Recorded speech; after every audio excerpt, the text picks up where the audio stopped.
Thank you. That was so terrific. Mary, you want to come up? Just continue on without any. I think so. Split in half. Thank you.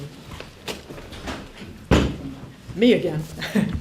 Well, I'm so happy to be part of this, what I think of as a support group for excess gratitude to Robert Kelly. And we all are helping each other with that. And of course, along with that primary gratitude, we have the ancillary gratitude to all the individuals who make this possible. Kim Lyons, who put this together with her unflagging energy. With the committee. With the committee, who all deserve their thanks as well. Also, Bruce McPherson, whose title of the conference, Logic of the World, derives, of course, from one of many volumes by Robert Kelly of fiction that he has brought into the world. To George and Susan Quasha, who have, with such amazing celerity, brought the newest volume of Robert Kelly's poetry to us with, I think, motives very different from those employed by large publishers who will soon enough bring us the Osama bin Laden in a few days, I understand, in ebooks and other things. And to Pierre, Joris, who has so often brought us greater illumination of Robert Kelly's work, and to whom I owe the stimulus to write this essay, because like my students, I only write an essay when prodded. And this will be about 2/3 of it, so because of the time constraints and because of overlap in the theme, shall we say, with some other of the talks later in the program. This is called Incessantly the Sum. It tries to be something like an overview of Robert's work, but it only goes so far, and it doesn't cover anything near recent work and only a bit of older work, and you know why. So this is about 2/3 of that essay. It'll seem a little bit more like an MLA presentation, I regret, instead of what you just heard before by Michael. How does one begin to write about an oeuvre so vast? How does one focus when every word in every work forgoes its autonomy as it is married to another and another and another to form a vast reticulate cosmos? In the beginning was the word, quotes the poet, winking between the lines. And the originary status of logos is crucial, seminal, nearly literal for Kelly, because in his world, words are eternally generating themselves of thin air, and of this seeming randomness he creates lyric treatises. He can start with anything, anywhere, and make mysterious sense, perpetually wording and making it flesh. His is the word that can't stop making love to the world, caressing its variety, specificity, complexity, beauty, mystery. To breathe is to say, is to write. His CO2 is language, and his linguistic proliferation disseminates his inexhaustible imagination. His voice is that of prophet, provocateur, magus, troubadour. Spirit is speech, grammar is grace. Language is the only fable and utters utterly able, he professes in Peter Quint's Heard From Again. And so his words, not only able but agile and infinitely malleable, form stories, novels, poems, essays, and he doesn't concern himself much with boundaries. This sentiment made explicit in the afterword of A Transparent Tree, quote, "It has never struck me that there is an interesting difference between fiction and poetry." And of course he indulges that I feel differently as a fiction writer. Even within each genre, Kelly must explore or occupy every possible configuration. Incessant, supple breath shapes itself in myriad ways, short lines that form sections of a single book-length poem in the loom, a diminutive book-length poem with very long lines, indeed, in some sense, one single line in sentence, a multitude of tiny stories collected over time, 4 volumes, and more, obviously, worth volumes that also included novellas, such as Cities. Then there is The Scorpions, closest to a mainstream novel, but due to its occult preoccupations embraced by sci-fi readers and critics. And finally, off the charts, the huge 2,000-page unpublished Parsifal, a mega novel. The sum total is an inversion of one size fits all, for this is an author who, in evincing what becomes almost a parody of versatility, uses every means available to achieve his goal, though that goal, I'll risk tautology to posit, is to engage in perpetual processing of word and mind, and to engage in one protean project whose evanescence calls to mind the 7 skandhas Buddhists see as the illusory component of identity. Anyone who knows his work knows Kelly is no dilettante. He's just a dynamo who can't ignore an opportunity. Meaning accrues through sheer force of forwardness, of continuousness, but the subject is never less than allness, being itself, the world and all therein. Though he enjoys the imposition of structures, he refuses to be enslaved to them. Constraint for him is a casual thing. He can shrug it off as easily as put it on. It's just one of many devices or conceits to play with, as whimsically as a smoker blows an elegant ring. Whether he dons a device or merely riffs, the end result is that inexhaustible inventiveness that draws from vast bodies of knowledge to amass a vast body of work, one which more than often than not locates its center metaphorically in the body of a lover. Erudition is thus only one of the elements of that carbon dioxide exhaled by our compulsive creator, compulsive sayer. When Kelly cries, say, it can be the conjectural, hypothetical gesture, or also the imperative, you say, as demonstrated in the poem Binding by Striking, which opens, say I come to you in circles, and continues as a catalog of saying. To say is, in any case, to be. Kelly is a fabular anthropologist, creating from his immense erudition and eloquent speculation whole universes of staggering complexity and specificity. The whimsical is brought to the nth level in his highbrow sci-fi. Under words lie other world, and fantasy thereof is linked with fantasy of the erotic breed, betraying a hunger to know the other in two senses, a need to imagine the other, as in a fabricated universe, an alterity through speculative fiction, and a need for knowing that is sexually derived, driven to imagine and embrace the contours of the other. Whereas the speaker of the poems is often deeply passionate, the narrating he of Kelly's fictions is more likely to be dispassionate. That protagonist or narrator is often a traveler, a rather analytical fellow, perceiving, absorbing, reporting, a Marco Polo with a commitment to the exotic. And both Borges and Calvino come to mind, though cities, unlike that novel whose title includes the modifier invisible, doesn't make the historical figure explicit. The far east of Kelly's dreamscape is another commitment or another planet, and he too, continent, or another planet, and he too is interested in commerce, exchange, flora, and fauna, but the travel is as often into the skin or psyche of an archetypal female presence, and the hugeness of desire, coupled with empathy, animates all his genre's words. The exotic is not the exclusive locus of Kelly's imagination.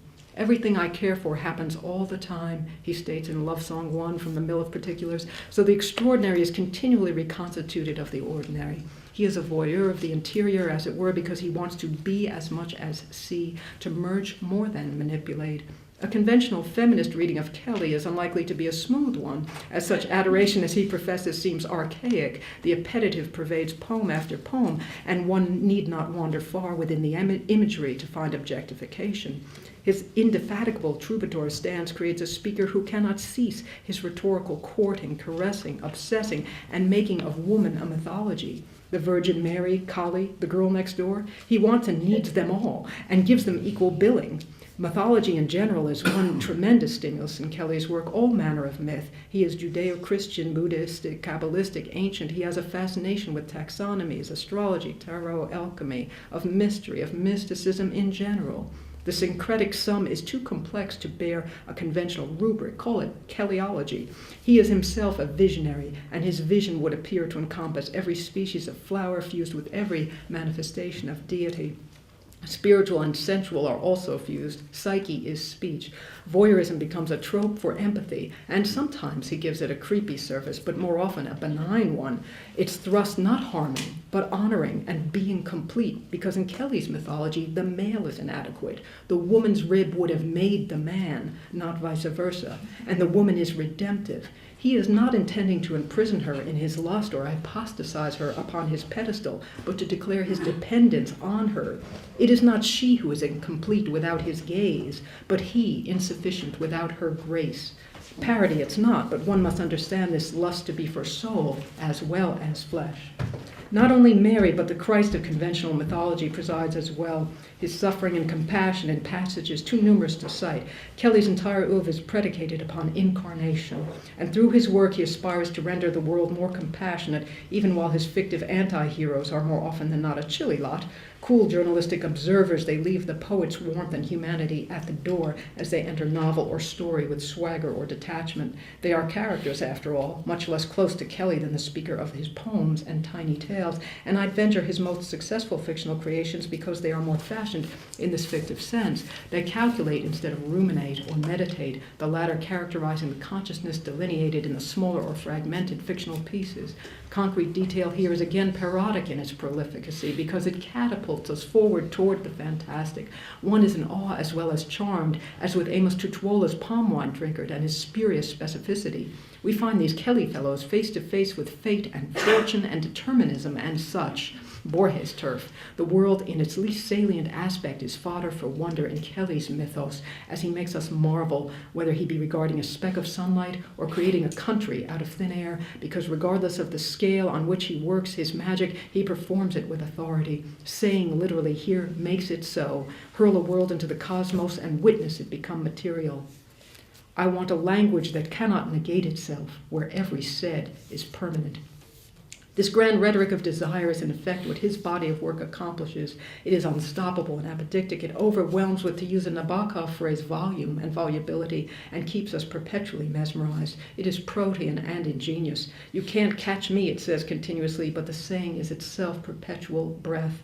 This is the Christology of Kelly's upbringing, transmuted word to flesh to word again. His illuminated intimacy with language is expressed in a thing forgives language. They think language is a convenience. We know it's laundry.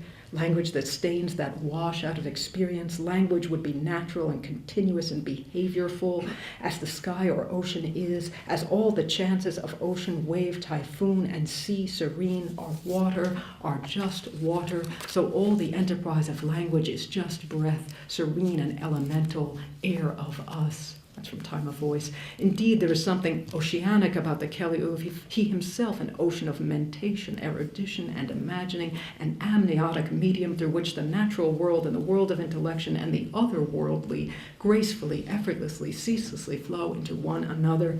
His natural status as sage and magus dictates that just saying pretty wouldn't be enough if he weren't also fashioning his own theology. His ars poetica is his art, his poetry. It is in every line and its interstices. He's not didactic, but he is inherently apodictic. The etiology of this condition is suggested in the poem, Every Language is a Second Language. A gull crashed in my language and I fell into speaking, but how else could I have answered all those old people my mother aimed me at and told me, speak, say something, Bobby, for something evidently had need of my accounting. I've been attending to it all my life with my animal alphabet, my hunger trying to still itself with their words. Also from Time of Voice. This honesty, autobiographically interpreted, accounts to the reader for Kelly's vast output and the compulsiveness that overcorrects with such eloquent intelligence. The animal hunger is that appetitive function that can never be sated, never have experienced enough saying, seeing, wanting. Who is left to name the pieces of the world, as the poet in Amsterdam Window, after chastising philosophy for doing the very thing the prior poem elicited from him, accounting. Kelly, content to digest all the philosophical systems of civilization has produced, seems perfectly situated to critique methodology, discourage enslavement to system in general, or point out the limitations of a purely analytical. We should instead attend, he tells us, and the pathos of his pseudo or anti-pedantry is that he no doubt feels responsible for those hypothetical and metaphorical pieces of the world. Whether they be designated unaccounted for or unattended to, one can guarantee his instinct is to caress every shard and create it anew. Adam's task revisited, redemptive, as he asserts in the poem Celestial Linguistics. Well, simply, we should start out giving everything new names. Since you ask me, what we have is good enough but may not be God enough. How does he accomplish his own brand of Poundian making new? He defamiliarizes in accordance with the Russian formalist dictum, make it strange, and so the ordinary is ever being reconstituted into the extraordinary. Even when his fiction hovers in the realm of the domestic, it has an otherworldly quality, such as a woman ironing falling into a void, but often he takes the fabular route, as in Wares, in which a profusion of concrete detail achieves the opposite of what conventional fiction offers. It ingrains an irreality rather than reinforcing the mimetic.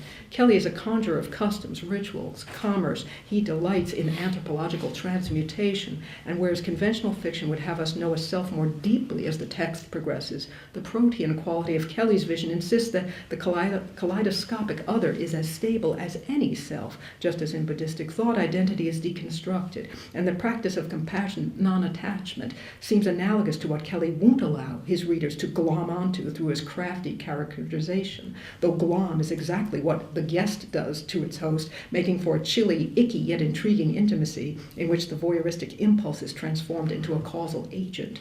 In the travel lit, discovery is constant, revelation is disseminated democratically, if you will, and he resists the conventional fiction's build toward epiphany, just as he resists an expectation that the enormous sincerity and compassion of the poetry will find its way to his protagonists, whose lusts and detached observations are not thus warmed. This huge, unpublished Parsifal is an exception. Its complex agenda includes a more complex mimetic characterization, even within an realist and allegoric framework that embraces vulnerability in the male and allows male desire to move beyond ostensible objectification of the female, who is herself fleshed out in ways beyond the fleshly. A Line of Sight, an early work from 1974, might be the closest to domestic fiction, though it's hardly fiction, something like the personal essay, perhaps, before it was fashionable, or a form which periodically interpolates footnote into fiction, but here playing it closer to straight. This is, in fact, Kelly speaking straightforwardly of his own house, but of course that wouldn't be sufficient for him. He situates it geographically, historically, and innovates by using footnotes to contextualize and thus extend the horizons of the domestic. Some other Kelly fictions bring to mind early Lydia Davis fables, or the tropism of Nathalie Serrault from 1939. They range greatly and are informed by Kafka, Borges, Cortázar. They are meditations, suggestions of story, but identities are often swallowed up in a wash of pronouns, the speakers only nominally, subject centers. A name could just as easily be another name, I suppose, for Kelly, so why bother to get attached to one, the only stable ones being those to whom poems are regularly dedicated, showing that sometimes the motivation for poem or story is being in the world. He would wish to liberate fiction from such constraints as identity. One might paraphrase the Kelly stance as follows: words keep passing through my mouth. How can I claim a single one and call it self? This evanescence is articulated without compromising its elusiveness in the catechism section of the poem called Toward the Day of Liberation, and how, like the all-encompassing negative capability inducing contradictory Kelly to be pseudo-didactic and deconstructive simultaneously. Language. To use language for the sake of communicating is like using a forest of ancient trees to make paper towels and cardboard boxes from all those years the wind and crows danced in the up of its slow. A word is not to hear and not to say. What is a word? The catechism begins, who made you? Language made me. Why did it make you? A word is the shadow of a body passing. Whose body is that? The shadow's own. From Not This Island Music. He who is a scholar and subscriber to so many gods holds one, the Logos, supreme. Thus he comes full circle, for who made him, he makes and remakes daily. The rest of this essay goes on to ponder other Kelly fictions and ends up landing on sentence, but I know I'll probably leave explicating that to the next generation in the person of Roger Van Voorhees later in the program. Thank you very much.